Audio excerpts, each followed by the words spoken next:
Saludos. Qué gusto darles la bienvenida a una sesión más de la asignatura Historia Segundo Grado.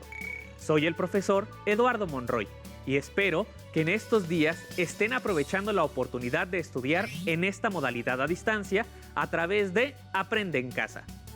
Recuerden mantener la sana distancia, lavarse las manos con agua y jabón durante 20 segundos varias veces al día y usar el cubrebocas de manera correcta. Al cuidarnos a nosotros mismos, cuidamos a los demás. En la sesión de hoy abordaremos el tema titulado 3 siglos en la construcción de una nación. El propósito es identificar y reconocer diferentes expresiones culturales y artísticas de la época a través de la exploración de diversas fuentes primarias. Antes de iniciar, les recuerdo que es importante que participen en las actividades planteadas a lo largo de la sesión. También les invito a tener cerca su libro de texto, cuaderno u hojas blancas, pegamento, lápiz o bolígrafo y colores para registrar las ideas principales, dudas y reflexiones que surjan durante la sesión, para posteriormente puedan compartir sus avances con su familia. Si están listos, ¡comenzamos! Relacionado con el tema de hoy, en nuestra sección Leer para Conocer, les compartiré la presentación del personaje de la obra Infortunios de Alonso Ramírez, del escritor, matemático, astrónomo e historiador novohispano Carlos de Sigüenza y Góngora, en la cual se describen aspectos sociales de la época a través de las aventuras de Alonso Ramírez. Dice así: es mi nombre Alonso Ramírez, y mi patria, la ciudad de San Juan de Puerto Rico, cabeza de la isla que en los tiempos de ahora con este nombre y con el de Borriquén en la antigüedad, entre el seno mexicano y el mar Atlántico, divide términos.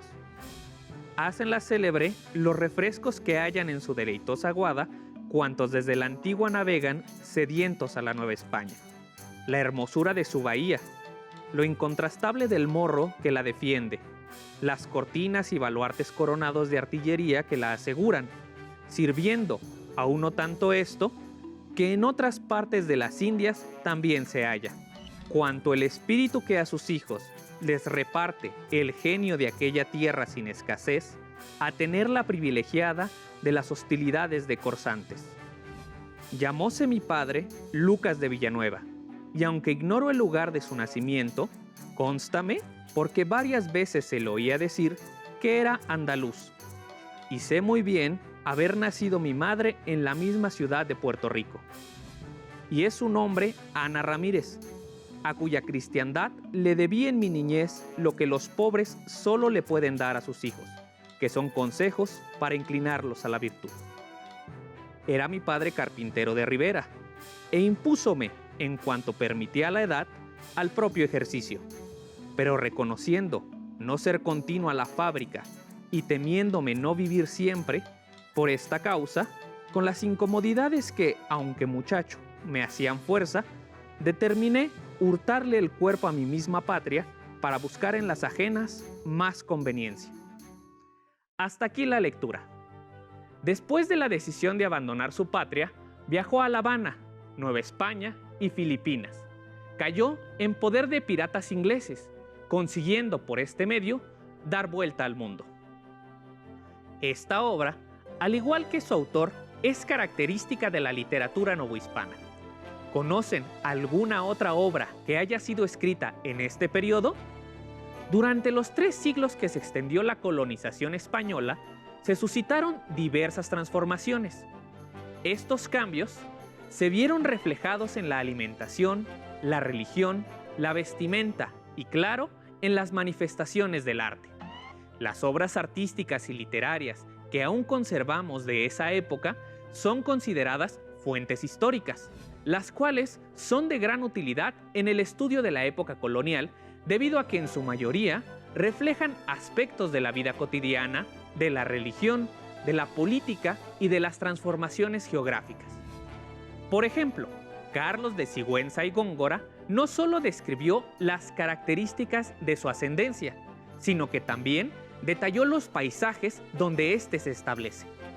Antes de continuar, es importante recordar que las fuentes primarias son aquellas que proveen un testimonio directo del pasado, es decir, son vestigios que tienen la característica de haber sido producidos en el periodo histórico determinado. Es por ello por lo que las pinturas, las esculturas, las obras literarias, la arquitectura y la música, entre otras manifestaciones del arte, son consideradas evidencias que nos permiten estudiar y comprender el pasado a través de ellas. También se puede recurrir a cartas, diarios personales o de viaje, prensa, gacetas y objetos como vestidos, herramientas de trabajo y cerámica. Estas también nos darán cuenta de la vida cotidiana de la sociedad novohispana. Conozcamos algunas de estas fuentes primarias. Con la llegada de los europeos, africanos y asiáticos a la Nueva España, se introdujeron nuevas formas de expresión artística y con ello nuevas técnicas provenientes de diferentes partes del mundo. Si bien desde la época prehispánica existía una importante tradición alfarera, durante la colonia se amplió la variedad de decorado y terminado, con la introducción de nuevas técnicas y materiales. Con los españoles llegó una técnica árabe para trabajar la cerámica, la cual conocemos como talavera, ya que provenía del poblado Talavera de la Reina. Esta es un tipo de loza blanca hecha a mano con esmalte metálico. Los colores más utilizados en su elaboración son el azul, el negro, el amarillo y el verde. Debido a la disponibilidad de materiales para la alfarería, en algunas zonas del territorio novohispano, como Puebla y Tlaxcala, diversos grupos de artesanos establecieron talleres dedicados a la producción de talavera, en los que fabricaron diversos artefactos de uso cotidiano como vajillas, artículos religiosos y decoraciones. Actualmente podemos apreciar diversos edificios adornados con talavera. Antes de continuar, ¿sabían que en el 2019 el proceso de fabricación de la cerámica de Talavera fue inscrito por la UNESCO como Patrimonio Cultural Inmaterial de la Humanidad?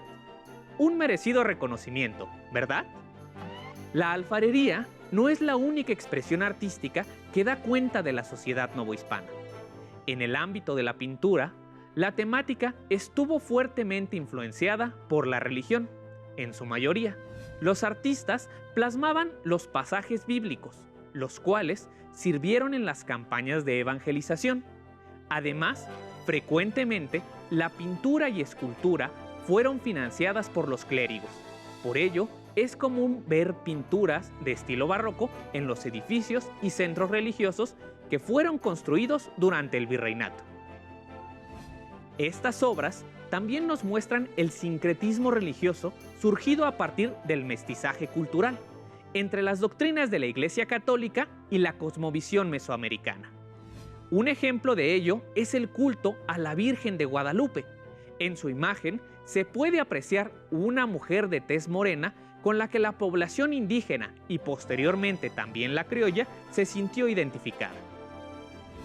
Además de los aspectos religiosos, la pintura también refleja el paisaje social, cultural, político e incluso natural del territorio novohispano. En estos casos, como cualquier fuente histórica, es necesario confrontar la información que nos da a simple vista. Por ejemplo, si se fijan detenidamente en el cuadro de castas, que en este momento se encuentra en pantalla, podrán ver que todas las personas parecen estar conformes y contentas. ¿Creen que toda la población se encontraba a gusto con su modo de vida? ¿Por qué? Entre los pintores de la época destacan Cristóbal de Villalpando, Juan Correa y Miguel Cabrera. Sus trabajos son un testimonio directo de la influencia y el poder que tenía la Iglesia en distintos ámbitos de la época colonial. Para ejemplificar lo anterior, pongan atención a las siguientes pinturas de Miguel Cabrera.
De acuerdo con las pinturas del video, ¿qué escenas representaba con mayor frecuencia este pintor?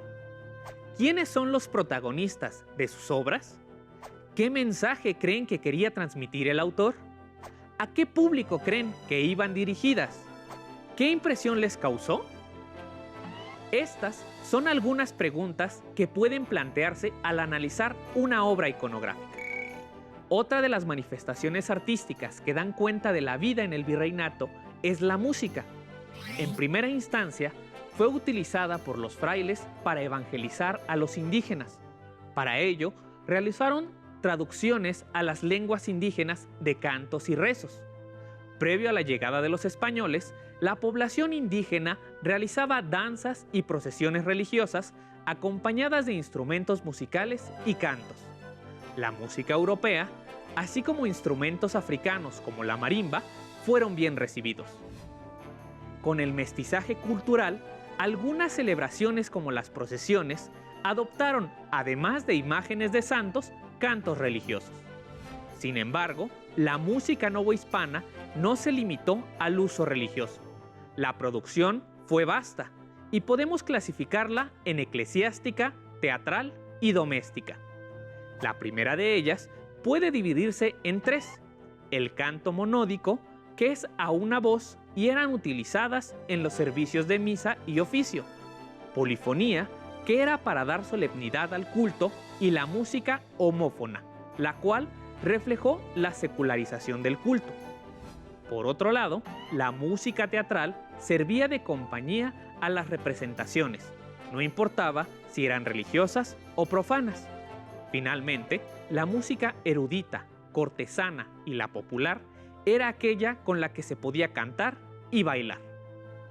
Entre los compositores destacados de esta época resaltan Antonio de Salazar, quien ordenó el archivo musical catedrático y compuso diversos villancicos. Otro de ellos fue Manuel de Sumaya, quien escribió una de las primeras óperas compuestas en la Nueva España. Esta obra se llama La Parténope, la cual fue escrita a petición del virrey don Fernando de Alencastre, Noroña y Silva. Dividida en 3 actos y 38 escenas, fue interpretada por primera vez en el Palacio Virreinal en 1711. Las piezas musicales nos pueden proveer información sobre cómo estaba conformada la sociedad, ya que en muchas ocasiones las composiciones, los bailes y los espacios de convivencia dependían del grupo al que se pertenecía. Como mencionamos, además había música destinada a acompañar obras teatrales. El teatro también es una fuente histórica primaria, ya que cuentan historias que pueden dejarnos conocer acontecimientos o los pensamientos y sentires de la sociedad novohispana.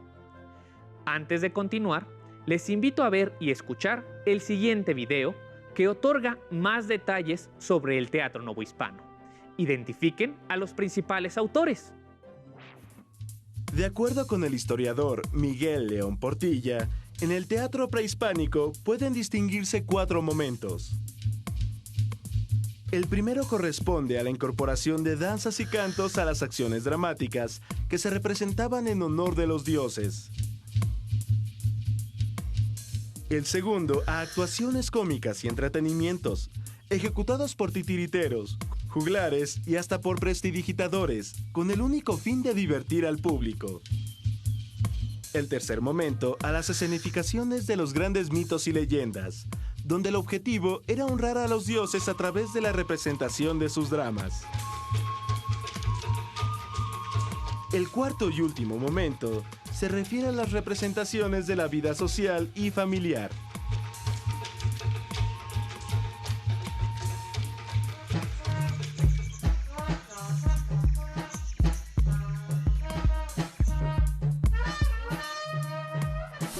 Algunos elementos del teatro prehispánico, como el uso de espacios abiertos, se incorporaron después al teatro de la colonia, haciendo una mezcla de elementos europeos y prehispánicos. De ahí destacan las obras de Sor Juana Inés de la Cruz, autora de Los empeños de una casa, Amores más laberinto y El divino Narciso, entre otras. Esta última correspondiente a autos sacramentales en los que ya aparecen personajes mexicanos. Otro autor representativo del teatro colonial es Juan Ruiz de Alarcón, cuya obra se diferencia de las de sus contemporáneos por ser más cuidadoso en la composición de la trama y los versos, así como en la aguda observación psicológica del carácter de los personajes.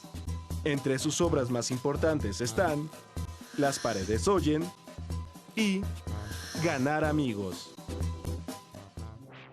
Sin duda, una de las escritoras más destacadas de la época colonial fue Sor Juana Inés de la Cruz, también conocida como la Décima Musa.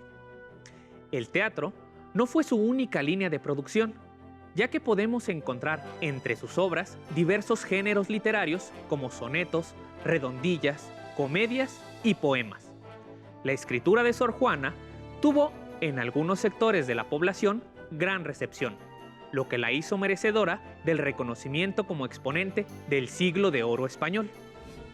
De origen criollo, Sor Juana nació en Nepantla, actual Estado de México. En la época que le tocó vivir, no era común que una mujer recibiera educación. Sin embargo, sus ganas de aprender la llevaron a integrarse a la vida religiosa, debido a que solo de esa manera podría continuar con sus estudios. A pesar de que en 1669 se ordenó como monja, su verdadera vocación era la escritura. Sus obras pertenecen a la corriente barroca, y en ellas podemos encontrar diversos aspectos como la vida religiosa, valores, romance, la concepción de la mujer y una férrea defensa a la educación femenina, entre otros. Seguramente han escuchado el siguiente texto. Veamos una escenificación. Hombres necios, que acusáis a la mujer sin razón, sin ver que sois la ocasión de lo mismo que culpáis. Si con ansias sin igual solicitáis su desdén, ¿por qué queréis que obren bien si las incitáis al mal? Combatís su resistencia y luego, con gravedad, decís que fue liviandad lo que hizo la diligencia. Parecer quiere el denuedo de vuestro parecer loco, el niño que pone el coco y luego le tiene miedo. Esta obra es una redondilla, es decir, un poema cuya estructura se compone de estrofas con 4 versos cada una, en las cuales el primer verso rima con el cuarto y el segundo con el tercero.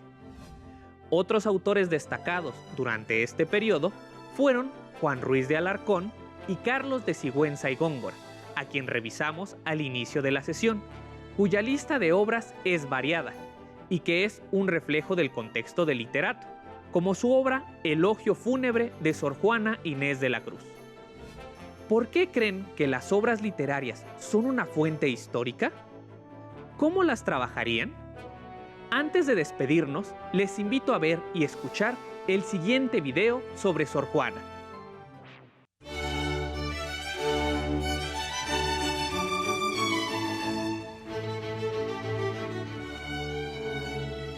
En el siglo XVII, la cultura barroca novohispana ya tenía un perfil propio, con actividad científica, artística y filosófica.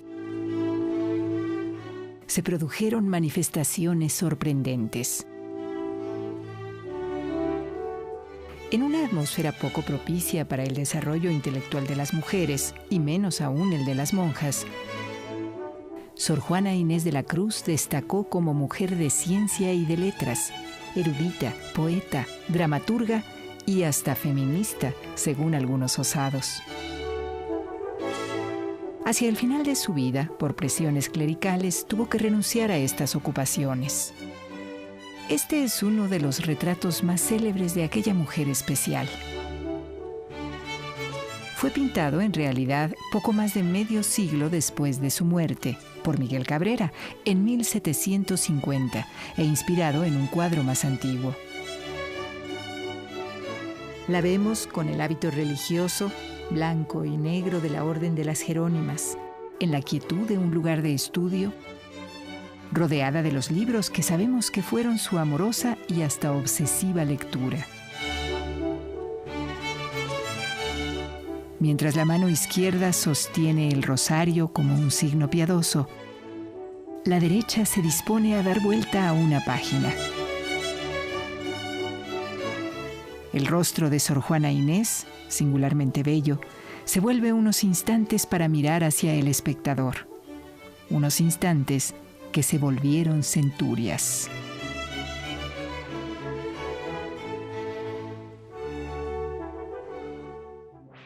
Cada una de las manifestaciones artísticas que revisamos hoy son fuentes históricas que nos permiten develar aspectos de la cotidianidad, la religión, la política, la sociedad e incluso la concepción que tenían del mundo los habitantes de la Nueva España. También es importante decir que en la actualidad estas obras son parte de la identidad cultural mexicana. Antes de despedirnos, les tengo un reto. Investiguen y seleccionen una fuente primaria del periodo colonial. Puede ser una pintura, un texto literario u objetos materiales como vestidos o utensilios de trabajo. Después, respondan las 6 preguntas básicas. ¿Qué es o qué representa? ¿Quiénes son sus protagonistas o quién la elaboró? ¿Dónde? ¿Cuándo? ¿Cómo? ¿Por qué o para qué? Finalmente, expliquen qué información sobre la Nueva España les otorgó esa fuente primaria. No olviden ilustrar su trabajo y compartir con su familia lo que hoy hemos aprendido. Recuerden consultar su libro de texto, así como fuentes electrónicas de información que les pueden servir para completar su actividad. ¡Listo! Terminamos, pero aún nos queda mucho por explorar y descubrir. Así que nos vemos pronto aquí, en Aprende en Casa. ¡Hasta la próxima!